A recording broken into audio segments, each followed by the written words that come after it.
Que tal, como están? Benvidos a un novo preguntoiro. Hoxe, na nosa entrevista, ímonos a chegar á saúde dos nosos ollos da man do Instituto Oftalmolóxico Gómez Ulla. Acompáñanos aquí hoxe un dos seus doutores, especialista en mácula, retina e vítreo. Acompáñanos Maximino Abraldes. Benvido, moi boas. Hola, buenas tardes. Realmente, cando falamos un pouco da saúde dos ollos a nivel de rúa, a nivel cotidiano, sempre pensamos en enfermidades máis comuns como a miopía, o que todos podemos controlar de alguma maneira, pero en realidade hai moitas máis enfermidades, moitas delas relacionadas directamente coa retina, e aí é un punto onde fai moito fincapé o Instituto Oftalmolóxico Gómez Ulla. De feito, ten esa unidade da retina, da que vostede é especialista. Non sei estas enfermidades se hai moita consciencia na sociedade, así como temos consciencia cando temos algún problema de visión de que podemos ter miopía, non sei estas outras enfermidades máis complexas, podemos dicir, non sei, se na sociedade hai esa conciencia de que existen e de que un pode sufrilas. Bueno, yo creo que tienes razón, ¿no? Tú empezabas hablando de miopía, y la miopía, aunque mucha gente lo asocia con un defecto de gafas, lo más importante de la miopía no es precisamente ese defecto de gafas. Lo más importante de la miopía es la patología retiniana secundaria a la propia miopía, ¿no? Desde pues, los desprendimientos de retina que se producen no con alta frecuencia, pero no son raros en los pacientes con miopías altas, y las membranas neovasculares miópicas que también se producen en los miopes altos. Pero tienes razón, no hay mucha consciencia. O sea, quizá cuando se habla de oftalmología pensamos más en las gafas, pensamos más en la superficie ocular, y la retina pues, es una parte muy importante. No olvidemos que la diabetes es la causa más frecuente de ceguera en los países occidentales, ¿no? Pero bueno, en el Instituto Oftalmológico Gómez Ulla desde hace muchos años estamos muy pendientes de estas enfermedades, quizá pues, por la figura del propio profesor Gómez Ulla, ¿no? Nuestro director, que bueno, pues, es una de las personas con mayor relevancia, tanto nacional como internacional, en la retina, y bueno, pues los que trabajamos con él pues siempre hemos estado muy pendientes de este tema, y de hecho tenemos una unidad específica en el instituto, una unidad en la que estamos 5 personas en el Instituto Oftalmológico Gómez Ulla trabajando en todos estos problemas, ¿no? Y bueno, además 5 personas que además divididos también a su vez en diferentes subsecciones, ¿no? Porque la patología de la retina pues es muy amplia. Porque, por exemplo, que enfermidades poderíamos mencionar así? Bueno, daría seguro por cada enfermidade para un programa, pero para que a xente saiba de que estamos a falar cando falamos de doenzas directamente relacionadas coa retina. ¿Cuáles serían? Pues, como dije hace unos minutos, la diabetes, la retinopatía diabética, es la causa más frecuente de ceguera en los países occidentales. También están las oclusiones venosas, o sea, las trombosis de las venas retinianas, las embolias, las oclusiones de las arterias retinianas, la miopía, como acabo de decirte, y después hay un grupo de enfermedades que son enfermedades más raras, que se llaman enfermedades distróficas de la retina, generalmente son de carácter hereditario, que también es una parte importante de todas estas enfermedades. Y luego están pues, las patologías más quirúrgicas, o sea, aquellas que se tratan, porque todas las que dije pues, se pueden tratar desde el punto de vista médico, desde el punto de vista quirúrgico, pero hay otras como es el desprendimiento de retina o los traumatismos que afectan a la retina, que también son patologías, e incluso tumores. Hay tumores de la retina, como el melanoma, que no exactamente de la retina, es de la coroides, que es la capa inmediatamente subyacente a la retina, pero que, digamos, está englobado en este campo de la oftalmología. Non hai moito tempo falábamos aquí, neste mesmo programa, cunha compañeira súa do Instituto, falábamos da degeneración macular asociada á idade, que tamén é unha doenza moi importante, non? Sí, sí, por supuesto. No la he mencionado hace un momento porque sabía que habéis hecho un programa con ella, ¿no? Pero evidentemente hoy en día es una patología que cada vez va avanzando más por el envejecimiento de la población. Hace unos años era menos frecuente porque la gente vivía menos, pero a medida que la gente va viviendo más, es más fácil que se produzca esta patología, que bueno, como ya lo ha explicado ella en otro programa, no voy a incidir mucho en este tema para no repetirnos, ¿no? Falando un pouco en conxunto destas enfermidades oculares que teñen que ver coa retina, o tratamento está máis enfocado a fármacos ou a cirurxía, ou como se desenvolve esa... Que solucións teñen neste caso? Bien, por suerte, en los últimos años la patología retiniana tiene tratamiento. Hasta hace pues 20 años muchas de estas patologías no tenían tratamiento. Y ese tratamiento hay enfermedades que son médicas, que tienen un tratamiento médico con fármacos, y hay enfermedades quirúrgicas, como es el desprendimiento de retina, como son los agujeros maculares, como son las membranas epirretinianas, que tienen un tratamiento quirúrgico. Por suerte, vamos a ver, en el Instituto Oftalmológico Mezulla, desde el principio hemos estado trabajando con estos fármacos porque participamos en muchos ensayos clínicos. Concretamente, en este momento tenemos abiertos 2 ensayos clínicos, pero hemos participado a lo largo de los últimos años en 40 ensayos clínicos sobre moléculas que luego se convirtieron en fármacos para tratar la retina. Hace, ya digo, 2 décadas estos fármacos eran mínimos, hace 10 la mayoría de ellos no estaban aprobados, y ahora, por suerte, contamos con estos fármacos. Y desde el punto de vista quirúrgico también se ha avanzado mucho. Hay los nuevos vitrectomos, de los cuales en el Instituto Mezulla contamos con la tecnología más moderna. Los nuevos vitrectomos nos permiten hacer cirugías microincisionales, es decir, explico lo que es microincisional. No hay que abrir mucho el ojo, son incisiones mínimas que no requieren sutura y que además hacemos de forma ambulatoria, que el paciente se puede ir para casa el mismo día, ¿no? Esto pues hace pocos lustros era algo totalmente impensable. Por suerte, como decía, tanto desde el punto de vista farmacológico como desde el punto de vista quirúrgico hemos avanzado mucho en los últimos años.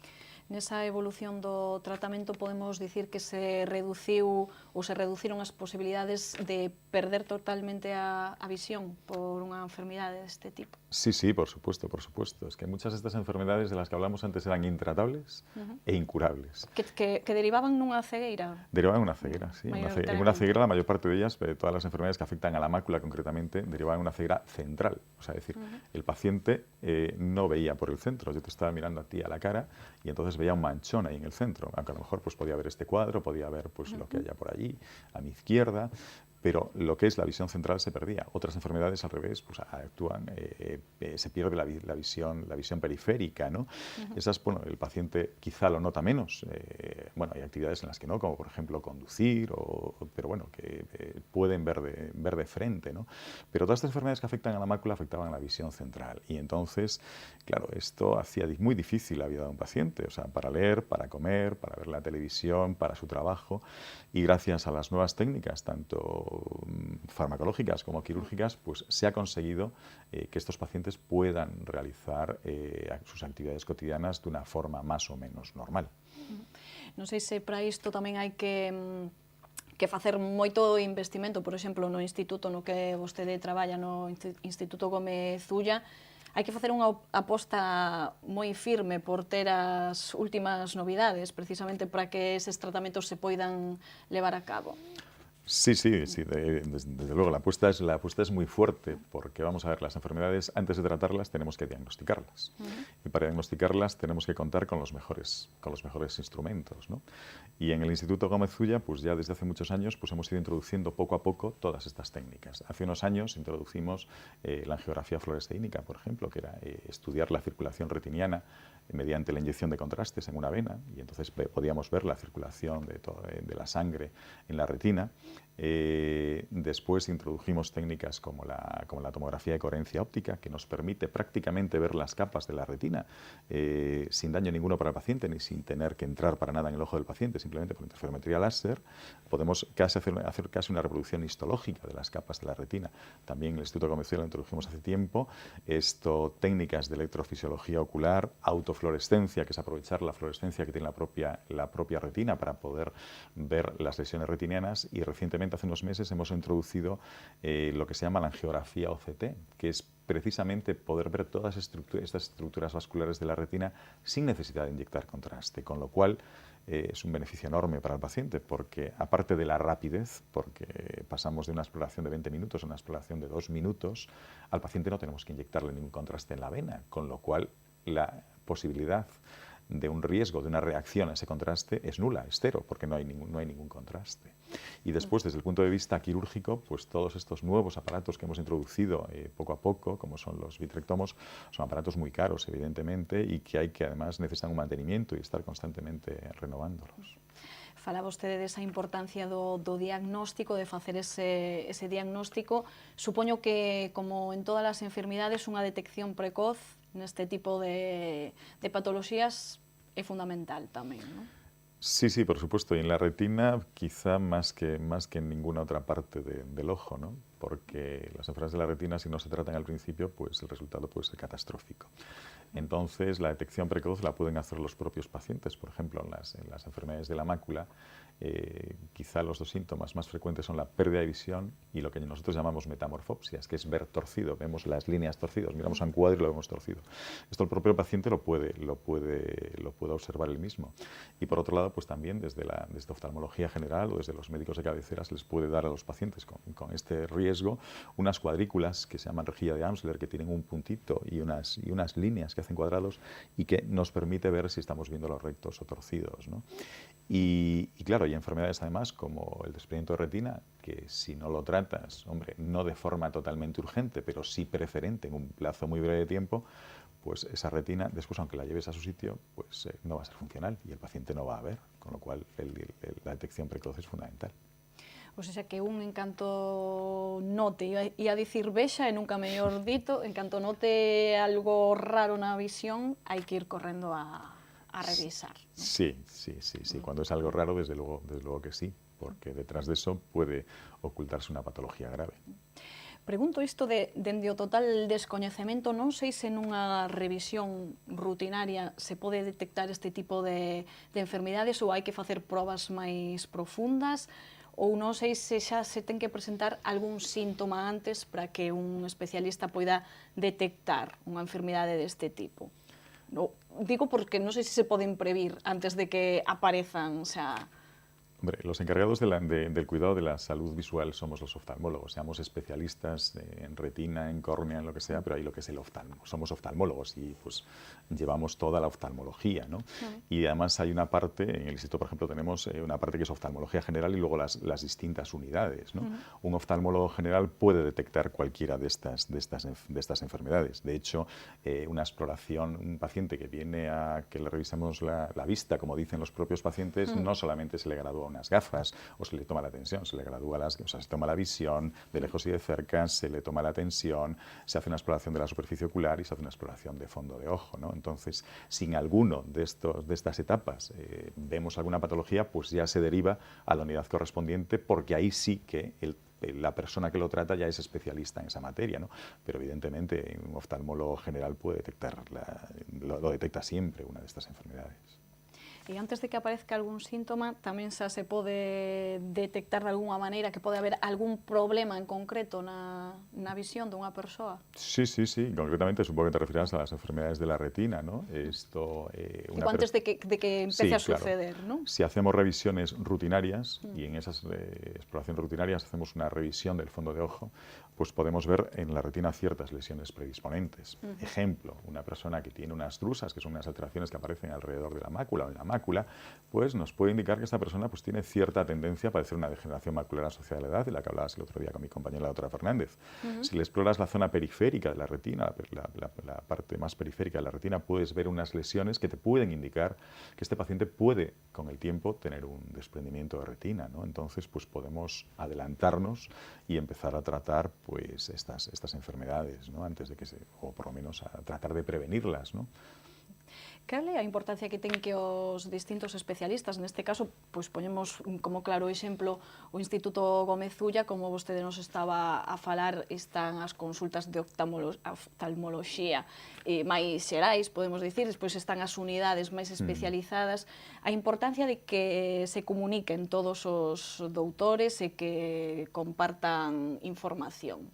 La importancia es vital, es capital, vamos, esto. Pero bueno, nosotros concretamente sí que estamos todos alienados, digamos, ¿no? Unos con otros, y alineados, quiero decir, unos con otros, y la información es cualquier paciente que llega, si hay que pasarlo a otra unidad, pues aparte de dejarlo escrito en la historia clínica, muchas veces pues hablamos, la mayor parte de las veces hablamos entre nosotros, este paciente tiene esto, ¿qué te parece? Y luego hacemos también en el Instituto Oftalmológico de Medicina, hacemos sesiones clínicas entre nosotros, nos reunimos pues una vez cada cierto tiempo para comentar planificación, cómo hacer estas cosas, y por otro lado, pues también los casos más interesantes.